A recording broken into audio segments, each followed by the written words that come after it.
Welcome to NTD China News. I'm Karen Chang. Making headlines this Thursday, April 4th.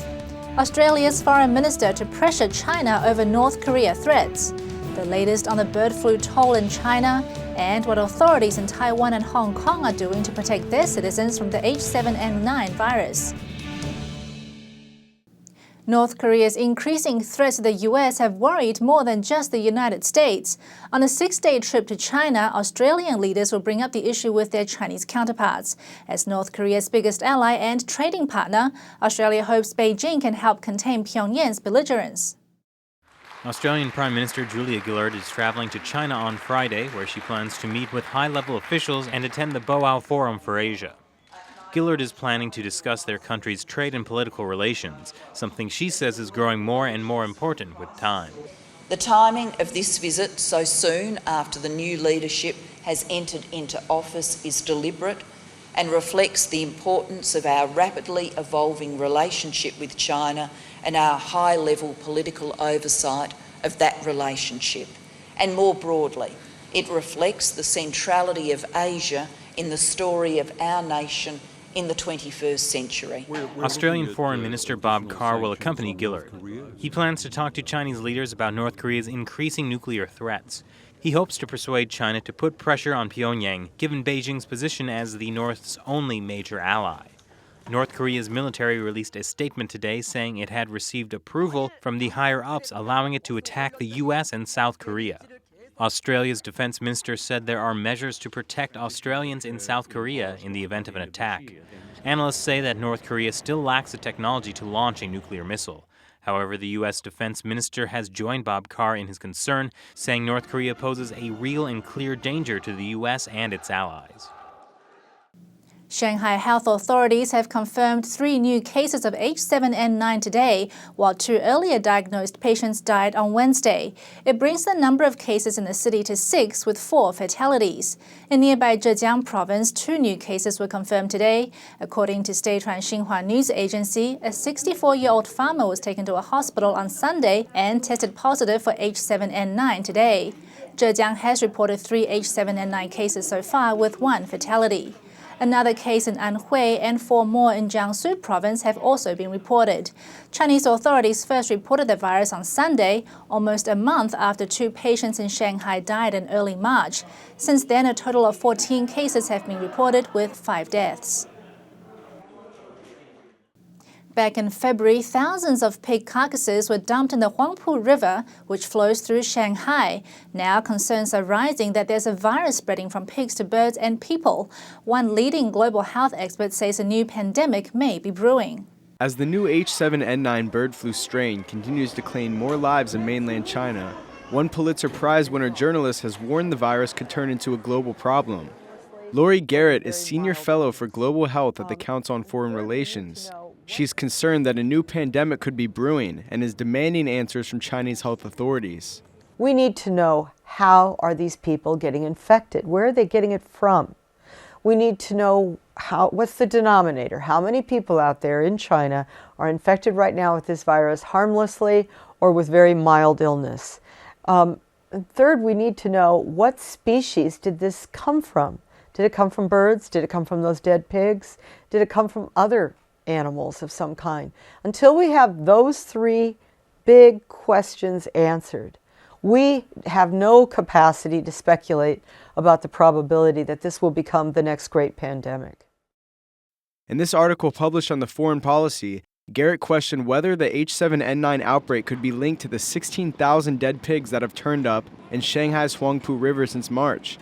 Shanghai authorities say some of the pigs tested positive for the circoviruses, but Garrett points out that this virus is not lethal in adult pigs and does not explain why a large portion of the dead pigs were in fact fully grown. Garrett says authorities have also not explained what killed the 1,000 dead ducks that were found in a river in southwestern Sichuan province. The Chinese regime has a bad record when it comes to dealing with public health threats. In 2003, Beijing initially tried to cover up the SARS epidemic. Worldwide, it killed about 1/10 of the 8,000 people it infected.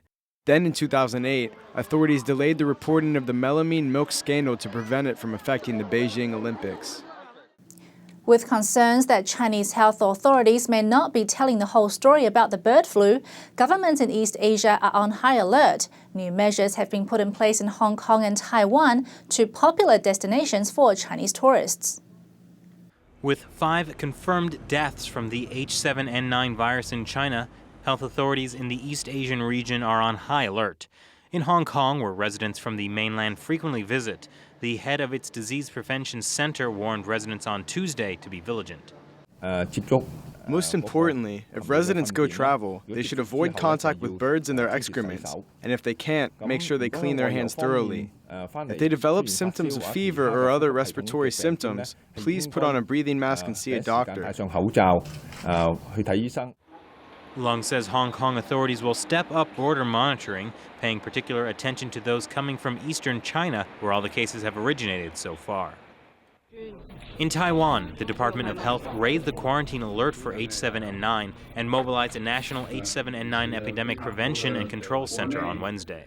The disease appears serious, similar to the H5N1 flu. We have asked the medical community to keep up its monitoring and communication. We've also designated it as a Category 5 notifiable infection. We're moving very quickly on this. Taiwan's health authorities are also requiring tourists from infected regions in China, like Shanghai and Anhui province, to undergo mandatory testing for the virus. Some mainland tourists say they are happy to comply. We're from Anhui. It should be okay. If you're sick, you shouldn't pass it to others. We can understand. In Japan, the country's chief cabinet secretary, Yoshihide Suga, told reporters the health ministry there is also collecting the information it needs to keep the Japanese people informed. And coming up after the break, the air just keeps getting worse in Beijing. The going continues to be tough for Japanese car makers in China. And on this traditional tomb sweeping day, what some governments in China are proposing to solve a peculiar problem.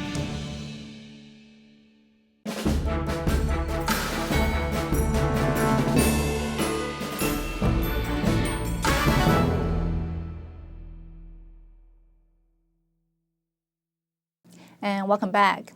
Yesterday, we reported that air pollution in China could have contributed to 1.2 million deaths in 2010. Now, the head of Beijing's Environmental Bureau says the city's pollution is getting worse. 2 of the 3 most closely watched pollutants in Beijing have increased in the first 3 months since last year. 2 major air pollutants in China's capital city are up 30% in the last 3 months, compared to this time last year. That is according to Chen Tian, the chief of Beijing's Environmental Bureau. He said on Tuesday that from January through March, nitrogen dioxide and particulate matters of 2.5 to 10 micrometers in diameter have increased since 2012. Weather and geological factors contributed to the increase, but Chen said, quote, "The emissions created by those living and producing in the city was the predominant factor." Last month, Beijing authorities vowed to decrease the city's pollution by 2% in 2013. They listed 52 measures in their Clean Operation 2013 plan. It included removing low-efficiency vehicles and planting more trees.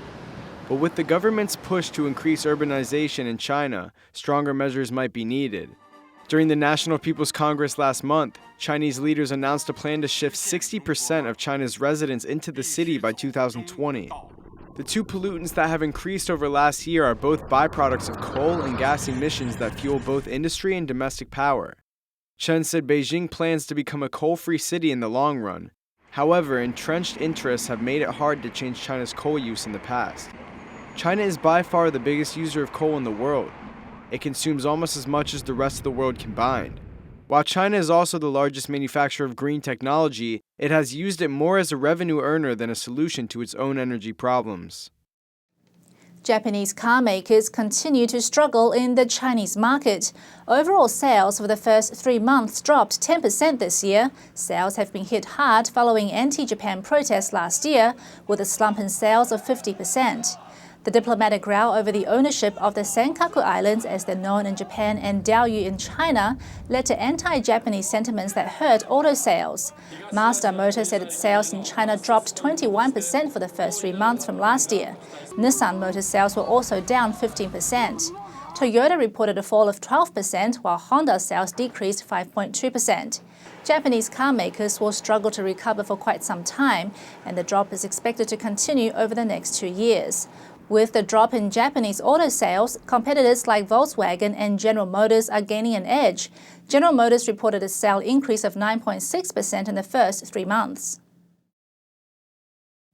Today is the traditional Chinese festival of Qingming, also known as Tomb Sweeping Day.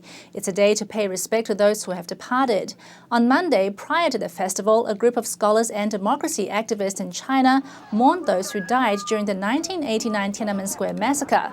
It was the first ever public commemoration on the mainland for the June 4th crackdown. The brutal killing of student demonstrators shocked the world, but up until now, the Chinese regime continues to deny it ever happened. Monday's ceremony took place in Hebei province. It's where Chinese leader Xi Jinping is from, and the mourners called on Xi to uphold the constitution. Many of the participants were involved in the 1989 protests. Some were imprisoned in the aftermath. Surprisingly, while police knew about the event on Monday, they did not stop it from going ahead. The organizer was taken in for questioning, though, and released after 24 hours.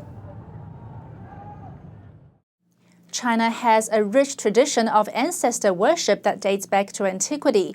But with land becoming scarcer and cemetery plots becoming more and more expensive, those traditions could become a thing of the past. Now, officials in several parts of China are trying to convince people of an alternative.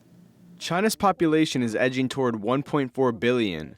And while that can result in a whole slew of societal problems in the here and now, authorities aren't forgetting one very important, if not grim, problem for the future. Where are they going to fit 1.4 billion graves? Today's the Qingming Festival, also known as Tomb Sweeping Day.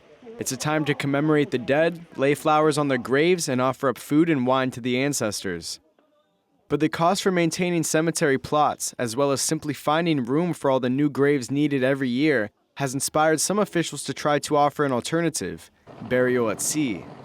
In southern China's Guangdong province, a cemetery plot in the capital city can set a family back about $1,200 per square feet. That's even more expensive than a luxury apartment.